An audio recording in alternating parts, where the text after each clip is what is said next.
কেমন আছো বন্ধুরা? আশা করি সবাই ভালো আছো। আজ আবার চলে এসেছি মনের কথার আরও একটা এপিসোড নিয়ে।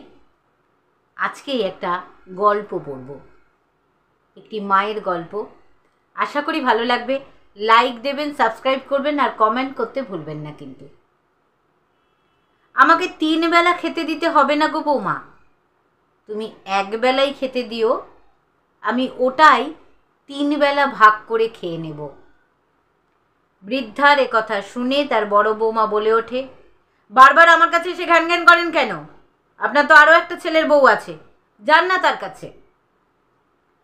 বৌমার কথা শুনে মাথা নত করে বৃদ্ধা বলে ওঠে, তার কাছেও গিয়েছিলাম বৌমা, ছোট বৌমা দরজা খুলল না, বিকেলে আবার একবার যাব। কথা শুনে বড় বৌমা বলে ওঠে, আপনার তো একটাই পেট, সবার কাছে এতবার খাবার গিলে সেগুলো রাখবেন কোথায়?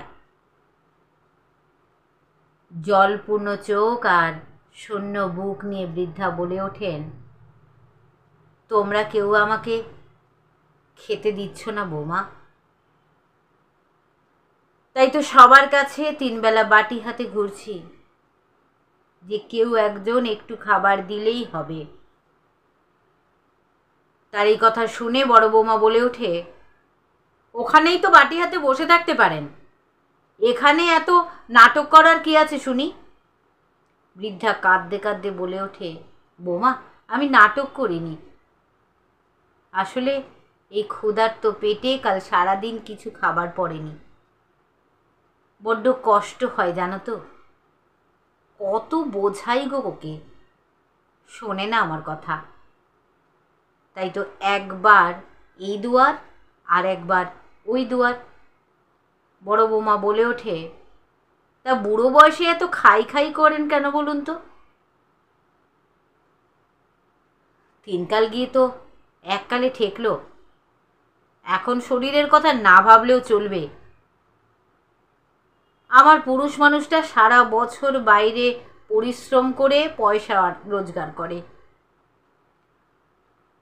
আর উনি শুধু খাই খাই করেন। কথা শুনে জলপূর্ণ দুটি চোখে কাঁপা কাঁপা প্রতিবাদী কণ্ঠে বলে ওঠেন, বৌমা তোমার পুরুষ মানুষটা আমারই সন্তান, 10 মাস আমি ওকে পেটে ধরেছি, নিজে না খেয়ে বড় করেছি, মানুষ করেছি, কিন্তু বুঝিনি বৌমা, ছেলেদের জীবন আলো করতে গিয়ে আমি নিজের ভবিষ্যৎটা এভাবে অন্ধকার করে ফেলব। তবে তোমরা আমার সাথে যে এমন দুর্ব্যবহার করো তা আমার ছেলেরা জানে? তারা তো প্রতি মাসে আমার জন্য তোমাদের আলাদা করে খরচ পাঠায়, যাতে তাদের মা একটু ভালো থাকে, সুখে থাকে। তোমাদের আমাকে আর সুখে রাখতে হবে না গো, তোমরা বরং আরো 2টো বিলিতি কুকুর ঘরে পুষে তাদেরকে খাওয়াও। কিছুক্ষণ পর ছোট বৌমাও রেগে মেগে এসে ওই অসহায় বৃদ্ধাকে গালিগালাজ করে, সাথে বড় বৌমাও কথা বলে, যত বড় মুখ নয় তত বড় কথা, ছেলেরা টাকা পাঠালেই বুঝি খরচ করতে হবে? আপনার তো 3 কুল পেরিয়ে 4 কুলে ঠেকেছে, মরার সময় হয়ে গেল, তা আপনার পেছনে এত টাকা খরচ করে আমরা কি নিজেদের সন্তানের ভবিষ্যৎ নষ্ট করব নাকি? বৃদ্ধা কাঁদতে কাঁদতে মাটিতে লুটিয়ে পড়ে, করুণ স্বরে বলে ওঠেন, বৌমা তোমরা এসব কি কথা বলছো? আমি তোমাদের মা। তার কথা শুনে 2 বৌমাই একসাথে বলে ওঠে, মুখে তো বেশ ভালোই বুলি ফুটেছে আপনার, তো যান না ইনকাম করে খান। বৃদ্ধা বুকে পাথর চেপে তার মুখের ভাঁজ হয়ে যাওয়া চামড়ায় খানিক মৃদু হেসে বলে ওঠেন, বেশ তাই করব বৌমা, ঈশ্বর তোমাদের মঙ্গল করুন। আমি নিজের রাস্তা নিজেই দেখে নেব।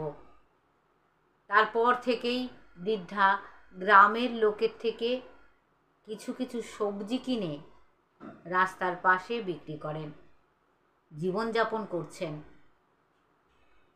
তাকে আর হাত পাততে হচ্ছে না কারোর কাছে, তাকে আর খেতে হচ্ছে না নোংরা নোংরা গালিগালাজ, তাকে আর পেতে হচ্ছে না অপ্রত্যাশিত লাঞ্ছনা, অবমাননা, অপমান, উপেক্ষা। এখন তিনি দিব্যি আছেন। কাজের সূত্রে 2 ছেলেই বিদেশে থাকত। প্রতি মাসে মায়ের জন্য আলাদা করে সব কিছু কিনে পাঠাতো, যাতে তাদের মায়ের কোনো সমস্যা না হয়। কিন্তু 2 বৌমাই স্বার্থপরের মতো তার সাথে দুর্ব্যবহার করেছে, তাকে ঘর থেকে বের করে দিয়েছে। প্রতিবেশীদের থেকে খবরটা 2 ছেলের কানে পৌঁছতে খুব একটা দেরি হয়নি। তারা খবরটা পেয়েই দেশে ফিরে আসে। একসাথে 2 বউকে ঘর থেকে তাড়িয়ে দেয়, মাকে বুকে টেনে নেয়। এখন তারা মাকে ঠাকুরের আসনে বসিয়ে রেখেছে। 2 ছেলে তাদের মাকে নর্দমার কীটেদের কাছে রেখে নিশ্চিত হয়ে তাদের বিদেশের কাজ করতে যায়নি, বরং মাকে নিয়ে গ্রামেই একটা দোকান শুরু করেছে। সেই দোকানের নাম দিয়েছেন মা তুমি স্বর্গ। তারপর থেকে এই বৃদ্ধার জীবন আলোয় ভরে ওঠে। থাকে না কোনো অপমান, লাঞ্ছনা, উপেক্ষা। শুধু পান 2 ছেলের নিখাদ নিঃস্বার্থ ভালোবাসা আর অপরিসীম যত্ন। ভালো থাকবেন সবাই।